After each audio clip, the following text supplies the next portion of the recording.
తిరుపతిలో 108 మంది పీఠాధిపతులు నిరసన వ్యక్తం చేశారు. ధార్మిక హిందూ సమ్మేళనంలో భాగంగా పరకమరి కేసులో నిందితులను కఠినంగా శిక్షించాలని డిమాండ్ చేశారు పీఠాధిపతులు.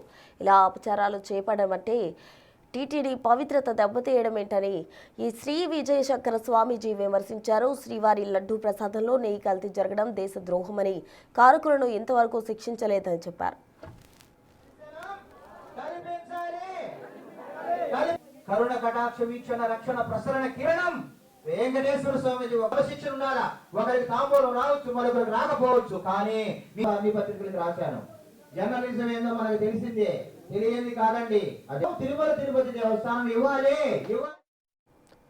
ఇంత జరుగుతున్న టీటీడీ విజిలెన్స్ అధికారులు ఏమి చేస్తున్నారని ప్రశ్నించారు. పరకామణి చోరీలో రవికుమార్తో ఎవరున్నారో తేల్చాలని డిమాండ్ చేశారు. వచ్చే ఏడాది మే 2న అన్నమయ్య జయంతి రోజు వరకు దేశవ్యాప్తంగా శాంతి యజ్ఞాలు నిర్వహిస్తామని చెప్పారు. టీటీడీ ప్రతిష్ట దిగజారిస్తే హిందువులు చూస్తూ ఊరుకోరని హెచ్చరించారు. అందరూ ఇక్కడికి ఎందుకు వచ్చారంటే భక్తులు ఇచ్చిన తిరుమల తిరుపతి దేవస్థానం యొక్క నిధులు దుర్వినియోగం అవుతున్నాయి. పరకామణి సేవ చూసాం, ఆ డబ్బులు 100 కోట్లు తినేస్తున్నారు. అందరికీ మీడియా ద్వారా తెలిసినటువంటి విషయమే.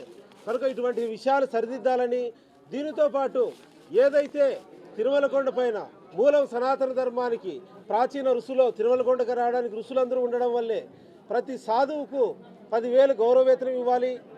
దానితో పాటు తిరుమల కొండ పైన సాధు భవనం నిర్మించాలి, స్పెషల్ దర్శనం కల్పించాలి, బస్సు ట్రైన్ పాసులు ఇవ్వాలి, ఉచిత వైద్యం అందించాలని సాధువులందరూ వాళ్ళ కోసం కోరడం లేదు. భవిష్యత్ సాధు వ్యవస్థకు తెలియజేయడం కోసం వీళ్ళందరూ వచ్చారు. కనుక తిరుమల తిరుపతి దేవస్థానం ఈ విషయాలు వెంటనే అమలు చేయాలని, ధార్మిక చర్చ తిరుమల తిరుపతి దేవస్థానంకు చెడ్డ పేరు తెచ్చేటువంటి, అపకీర్తి తెచ్చేటువంటి లడ్డు విషయం జరిగింది. ఎందుకు ఇప్పటి వరకు పట్టుకోలేకపోతున్నారు? పరకామణి సేవ జరుగుతుంది.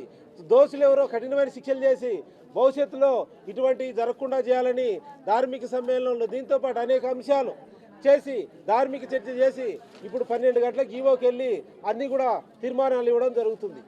కల్తీని ఈ విషయంలో ఎవరైతే కల్తీని చేశారో సమగ్రమైన విచారణ జరిపి కల్తీని కలిపిన వాళ్ళను ఉరిశిక్ష వేయాలి.